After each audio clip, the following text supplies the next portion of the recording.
보통 꿈에서 물의 의미는 정화, 순결, 곤란의 해소와 같은 좋은 의미도 있지만 가이나 바다와 연못과 같은 것은 죽음, 돌아올 수 없는 여행, 이별을 의미하는 상징적인 해석도 많습니다. 동양 철학에서는 물은 북방의 기운이며 검은색, 기운의 응축 등을 의미합니다. 이제 물에 빠지는 경우에 대한 자세한 각각의 꿈 해몽을 알아봅시다.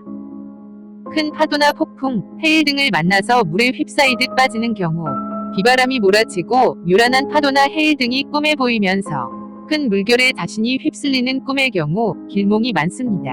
요란스럽게 큰 물길이 자신을 삼키는 경우 이는 재물 쪽에 긍정적인 해석이 많습니다. 향후 사업 쪽으로 뭔가 좋은 기회가 올 수 있다는 의미일 수도 있습니다. 다만 남녀 애정운이나 가까운 사람이나 가족과의 관계에는 나쁘게 해석됩니다. 즉 재물운에는 좋고 인간관계운에는 조심해야 합니다.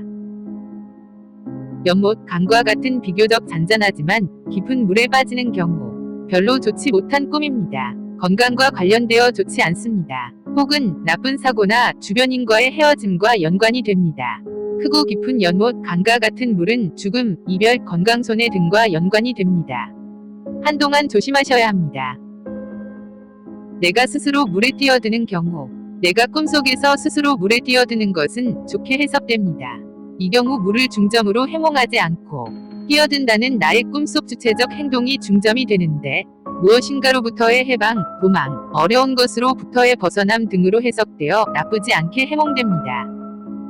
누군가 나를 물에 밀어서 물에 빠지는 경우 속임수, 배신, 사업상 손해, 어떤 사고로 인한 손실 등과 같이 좋지 않게 해몽되는 경우가 많습니다. 상당히 곤란한 일에 처하게 되어 헤어날 수 없는 사건이 생길 수 있습니다. 되도록 새로운 일이나 처음 보는 사람과의 거래에 조심해야 합니다.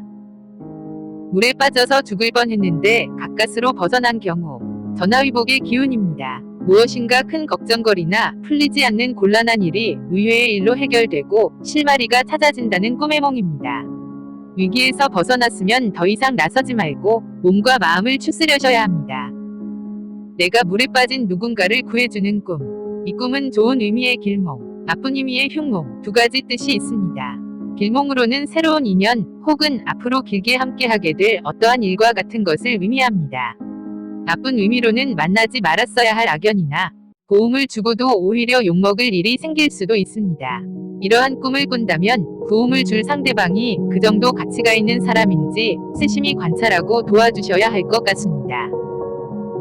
이상 물에 빠지는 것에 대한 꿈해몽을 마치겠습니다. 시청해 주셔서 감사합니다.